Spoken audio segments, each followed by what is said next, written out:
আসসালামু আলাইকুম রহমতুল্লাহ। শুরুতেই আপনাদের একজন মাথামোটা মূর্তি বানানো বন্ধ করেন, বর্ডারে উস্কানি বন্ধ করেন। বিডিআর হত্যা করছেন, 17 বছরে কিছু বলিনি, এখন এক গুলি চালালে 10 গুলি চালাবো। বর্ডারে গুলি করবে বিএসএফ, তারপর কি আমার ভাইরা লাঠি নিয়ে যাচ্ছে না? তাহলে সে দেশ কি পাগল কি পাগল না বলেন? আমেরিকা বলছে বাংলাদেশের মতো পাগল দেশকে কোনো দেশ কি করে দখল করতে পারবে না। ইন্ডিয়াকে মনে করায় দিচ্ছি, শোনেন, দোকালাম বেশি দূরে না, ডোকালাম বেশি দূরে না। লালমনিরহাট থেকে কিন্তু হাঁটা ধরবো ডোকালাম পর্যন্ত, কোনো উপায় খুঁজে পাবেন না। অতএব মূর্তি বানানো বন্ধ করেন, বর্ডারে উস্কানি বন্ধ করেন।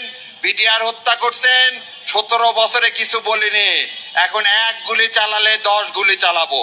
আর এই জন্যে আজকের এই আমরা কি বলছি, আমাদের জুলাইকে যারা হাতছাড়া করছে সেই জন্য বলছি ভারতীয়। হ্যাঁ, শুনতে পেয়েছেন, ইনি হলেন বাংলাদেশের ব্যারিস্টার শাহরিয়ার কবির, অনেকে এনাকে শোর কবির টবিরও বলেন। যাই হোক, আমি নাম খারাপ করা কবিরা গুণা, আমি আর ওটা করতে চাইলাম না। তো উনি ডিরেক্টলি বলছেন যে লালমনিরহাট থেকে দোকালাম বেশি দূরে নয়, তার মানে উনি অনেক কিছু করে ফেলবেন। এখন ভারত যদি আবার চিন্তা ভাবনা করে, ওই যে আমি ময়ূক রঞ্জন নাকি যেন, উনি যেন দেখছিলাম বলছিল যে এখান থেকে মানে 7 সিস্টার্সের একটা জায়গা থেকে মূল ভারত ভূখণ্ডে একটা রেল যায়, সেটাকে রংপুরের ওই অঞ্চলটাকে বাংলাদেশের থাকার কারণে ঘুরে যেতে হয়, অনেকটা পথ ঘুরে যেতে হয়, প্রায় কত কিলোমিটার পথ ঘুরে যেতে হয়।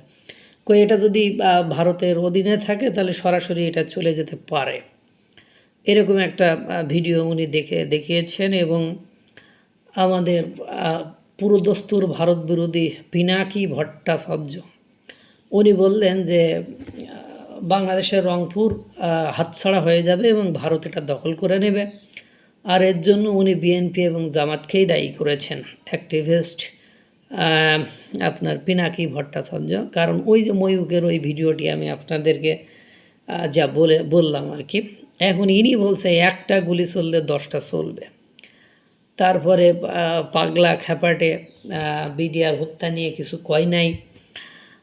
তারপরে মূর্তি তৈরি করা বন্ধ করেন।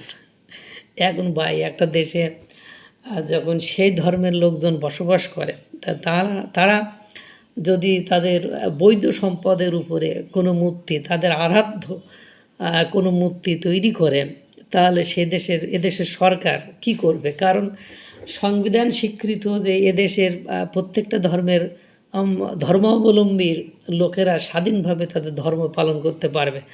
কোন সেন্সে, কোন যুক্তিতে ইনি এই ধরনের হুমকি দিলেন, আই ডোন্ট নো, আমি জানি না। এখন এ হলো অবস্থা। ইনি এমন ভাব এবং পাঠ নিয়ে কথা বলে মনে হয় যে বাংলাদেশ ইচ্ছা করলে ভারতটা যখন তখন দখল করে নিতে পারে এবং ভারত বাংলাদেশের দয়া দাক্ষিণ্যের উপরে টিকে আছে, অর্থাৎ ভারত স্বাধীন থাকবে না, পরাধীন হবে। এটা মনে হয় এই ব্যারিস্টার শাহরিয়ারের মতো পাবলিকের মানে দয়া দাক্ষিণ্যের উপর টিকে আছে। মানে আমার পুরো দস্তুর হাসি লাগে, কি না কি ভাবনা চিন্তা আমি বুঝি না। কারণ এই দেশে বসে আপনি যখন মূর্তি বানানো নিষেধ করেন, তখন ওই দেশে বসবাসকারী মুসলমানদের কথা কি আপনার মাথায় থাকে? আই থিঙ্ক এটা আপনার মাথায় থাকে না। এবং আপনি গুলি কার উপর চালিয়েছে?